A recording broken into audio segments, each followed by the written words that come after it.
What it boils down to is each one of us, we can't expect government to do the things that need to be done, and in the meantime, private citizens can do a lot more. The good thing about this point in my life that I really love, I have choices, and I really do choose. Come on, shake your body, let us grow much stronger. No, you can't control yourself any longer. What kind of seed do you need? Where does the seed come from on the lettuce? Before, when I was in the craziness of the touring and all that, I just simply didn't have the time to do as much as I wanted. So now that I do have more time to focus on these kinds of things, I'm doing that. I really want to do more of it. What time of year would normally lettuce grow? Obviously not the winter.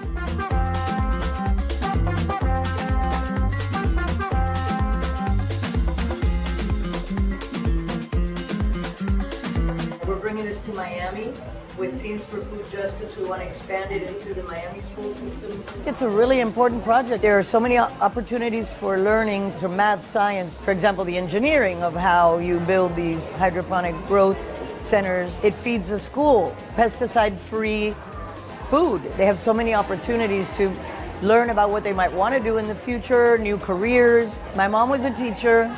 I grew up in the class with her. She would constantly take me in. I, for a moment, toyed with being a teacher. I love anything having to do with kids, and I really think our future depends on that.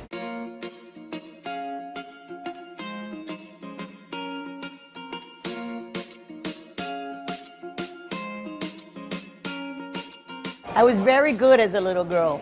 My mom got lucky. I was a saint. I was driven to be a good student, and I couldn't do a lot of extracurricular activities because my dad was ill. And once I was 14, I took care of him when I came home because we could only afford the nurse to be there during the day.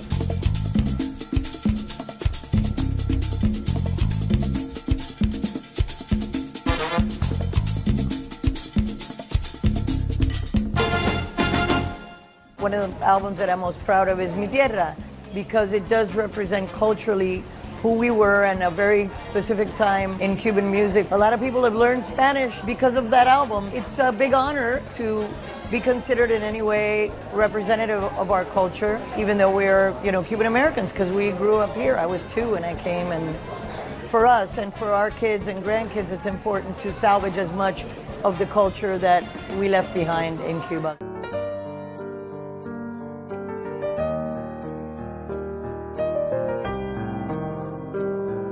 We went as soon as possible, as soon as they were able to get any planes landing, because we wanted to show them that, solidarity and the fact that we were with them, that we weren't going to forget. Puerto Rico's very close to my heart because it was one of the first places that we ever hit it big, way back before even the international success. They call Cuba and Puerto Rico of one bird, the two wings. And the people of Puerto Rico are very close to my heart, so we wanted to be, a part of letting them know that we were with them.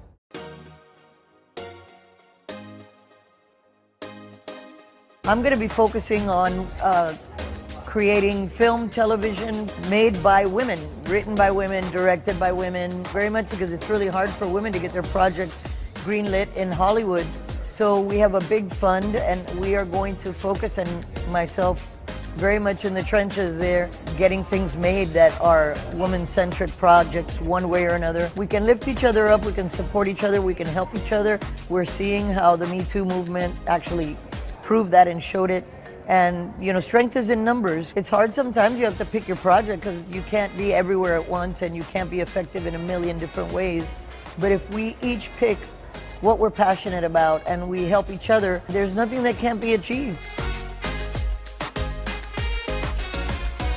She's just an amazing talent because she not only sings, she writes, she produces her own things, she can record her own music. She did her album by herself. She's a juggernaut. She kind of stayed away for it a long time because she lived it. So she knows the sacrifices and the putting yourself out there that comes with it. So she did make a very educated decision. But when music is who you are and what you love, there's no other way to live if you can't make the music. And we need people like her to make new music and to put it out there into the world. The good thing about this point in my life that I really love, I have choices, and I really do choose. I told Emilio when I was in my 20s, I said I'm going to work real hard so that one day I don't have to work that hard and I can pick what I really want to do, and I'm enjoying every minute of it.